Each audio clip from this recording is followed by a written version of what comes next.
Okay, very very good evening बेटा all of you. स्वागत है for another video. Welcome to you all. कैसे हैं आप सब? I hope all good, everyone is nice. Okay, तो लेट्स स्टार्ट। ये भी बेटा थियरी रिलेटेड वीडियो ही है। तो इसमें करना कैसे है, तो बेटा हम टेंजेंट के अलग अलग फॉर्म्स पढ़ेंगे जो भी इलिप्स से रिलेटेड होते हैं बेटा। ठीक है, टेंजेंट के अलग अलग फॉर्म्स। तो जो टेंजेंट का स्टैंडर्ड फॉर्म है वो तो हमारे पास ही होता है, x square by a square plus y square by b square is equal to 1। तो पहला जो फॉर्म आता है बेटा उसे हम बोलते हैं पॉइंट फॉर्म। पहला जो फॉर्म आता है उसे हम क्या बोलते हैं बेटा? Point form. पॉइंट फॉर्म का मतलब है अगर पॉइंट, कोई पॉइंट के कोऑर्डिनेट्स हमको इलिप्स के ऊपर दिए हुए हैं, उसके कोऑर्डिनेट्स हमने x1 y1 मान लिए, और हमको क्या करना है, टेंजेंट का इक्वेशन निकालना है, जिसमें जो पी पॉइंट है बेटा वो क्या है? Point of contact. तो ऐसे केस में हम एक प्रोसीजर है बेटा T is equal to zero, उसका यूज़ करते हैं। ठीक है, तो टी इक्वल टू जीरो में हम एक्स स्क्वायर को लिखेंगे एक्स एक्स वन, तो x x one upon a square plus y one upon b square is equal to 1, ये आ जाता है।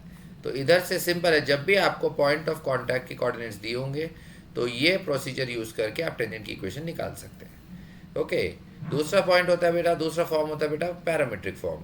पैरामीट्रिक फॉर्म में बेटा हम पैरामीट्रिक कोऑर्डिनेट्स का यूज़ करते हैं। अब इलिप्स के जो पैरामीट्रिक कोऑर्डिनेट्स होते हैं बेटा वो होते हैं a cos theta b sine theta. तो अगर आपको पी पॉइंट के coordinates in terms of eccentric angle यानी थीटा के टर्म्स में अगर आपको दिया है, तो फिर अगर आपको टेंजेंट की इक्वेशन निकालनी है तो फिर आपको ये पैरामीट्रिक कोऑर्डिनेट्स का यूज़ करना पड़ेगा। बहुत सिंपल है, अभी भी हम बेटा टी इक्वल जीरो का यूज़ करेंगे। बस जहाँ x1 है वहाँ ए कॉस थीटा आ जाएगा, तो x इंटू ए कॉस थीटा डिवाइडेड बाय ए स्क्वायर, और जहाँ y1 है बेटा वहाँ b साइन थीटा आ जाएगा, तो y into b sine theta divided by b square is equal to 1। Okay, तो एक a का टर्म बेटा कैंसिल होगा और इधर एक b का टर्म कैंसिल होगा। तो इक्वेशन क्या है बेटा? x cos theta divided by a plus y into sine theta divided by b is equal to 1। तो ये हमारे पास टेंजेंट की इक्वेशन आ गई। ओके, और जो तीसरा फॉर्म होता है बेटा उसको हम बोलते हैं स्लोप फॉर्म। जो तीसरा फॉर्म होता है बेटा उसको हम बोलते हैं स्लोप फॉर्म। मतलब अगर हम टेंजेंट की इक्वेशन स्लोप m के टर्म्स में निकालना चाहते हैं, ठीक है, तो उसके लिए हम क्या करेंगे, लेट हम मान लेते हैं लाइन की इक्वेशन। तो लाइन की इक्वेशन हमने स्लोप इंटरसेप्ट फॉर्म में मान ली, y is equal m x plus c. फिर c की वैल्यू हमें m के टर्म्स में निकालनी पड़ेगी। तो उसके लिए हम क्या करते हैं बेटा, पहले y का जो एक्सप्रेशन है उसको इलिप्स की इक्वेशन में सब्स्टिट्यूट कर देते हैं। इलिप्स की इक्वेशन हमें ये दी हुई है, x square by a square plus y square by b square equal to 1। तो x square by a square हुआ, वाई को हमने क्या पुट किया, एम एक्स प्लस सी, तो वाई को m x plus c put किया तो एम एक्स प्लस सी का स्क्वायर आएगा upon b square equal to 1। फिर हम क्या करते हैं बेटा, एलसीएम लेते हैं, तो बी स्क्वायर एक्स स्क्वायर में मल्टीप्लाई होता है, a square M x plus सी के स्क्वायर में मल्टीप्लाई होता है, नीचे ए स्क्वायर बी स्क्वायर आता है तो उसको आप क्रॉस मल्टीप्लाई कर दो तो वो इस तरफ आ जाएगा। ठीक है, तो हमारे पास क्या आया, बी स्क्वायर एक्स स्क्वायर आया, फिर ए स्क्वायर आया।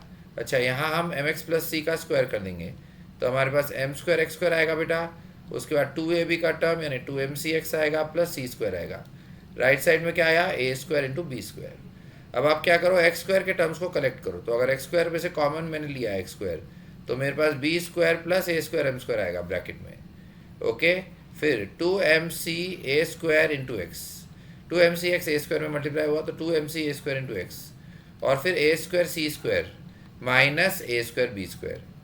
तो ए स्क्वायर बी स्क्वायर का टर्म लेफ्ट साइड में चला गया, ए स्क्वायर बी स्क्वायर का टर्म लेफ्ट साइड में चला गया, उसमें से ए स्क्वायर कॉमन लिया तो ब्रैकेट में क्या आएगा बेटा, c square minus b square is equal to 0। अब ये जो इलिप्स है उस पर हमने टेंजेंट बनाई है तो वो एक ही पॉइंट पे टच कर रही है, मतलब इसके क्या है, इक्वल रूट्स है। करेक्ट, इसके क्या है बेटा, इक्वल रूट्स। तो अगर इक्वल रूट्स है तो इसका डिस्क्रिमिनेंट क्या हो जाएगा, 0 हो जाएगा, डी 0। तो यहाँ पे हम डिस्क्रिमिनेंट 0 यानी बी स्क्वायर माइनस 4ac को 0 कर देंगे, तो 2mc ए स्क्वायर का स्क्वायर माइनस 4 ए मतलब एक्स स्क्वायर का कोफिशिएंट आएगा बेटा बी स्क्वायर प्लस ए स्क्वायर एम स्क्वायर, और सी मतलब कॉन्स्टेंट टर्म आएगा बेटा ए स्क्वायर, फिर ब्रैकेट में c square minus b square is equal to 0। Okay, तो यहाँ 4a स्क्वायर का जो टर्म है वो कैंसिल हो जाएगा, तो यहाँ एम स्क्वायर बचेगा, सी स्क्वायर बचेगा, और ए की पावर 4 था जिसमें से एक ए स्क्वायर कैंसिल हो गया तो एक ए स्क्वायर बचा, 4a स्क्वायर हमने कैंसिल कर दिया। अब ये दो ब्रैकेट्स को आप मल्टीप्लाई कर दो तो अपने पास क्या आएगा, बी स्क्वायर सी स्क्वायर आएगा माइनस बी की पावर 4 आएगा, फिर ए स्क्वायर एम स्क्वायर को सी स्क्वायर से मल्टीप्लाई करो, a square m square c square आएगा, और minus a square m square into b square is equal to क्या हुआ बेटा, 0। तो a square m square c square का टर्म हम कैंसिल कर देंगे। तो इसी को फर्दर अगर हम सॉल्व करते हैं तो हमारे पास सी स्क्वायर की वैल्यू आ जाती है a square m square plus b square. तो अगर सी की वैल्यू निकालनी है तो इसका रूट ले लो, तो root of a square m square plus b square और प्लस और minus root of a square m square plus b square plus और माइनस। तो बेसिकली कहने का मतलब है कि एक ही स्लोप की हमारे पास दो टेंजेंट्स आ सकती है, आएंगी। एक बार सी की वैल्यू पॉजिटिव लेंगे, एक बार सी की वैल्यू नेगेटिव लेंगे। For the same slope we will get two tangents. तो लेकिन मतलब स्लोप फॉर्म लगाना है तो एम के टर्म्स में लिखना पड़ेगा, ठीक है। तो ये तीसरा फॉर्म होता है, राइट। थैंक यू बेटा, ये 3 फॉर्म्स आते हैं इसमें, ठीक है ना। Okay, thank you. I hope आपको अच्छा लगा होगा video. Okay, please like share and subscribe. Okay, thank you.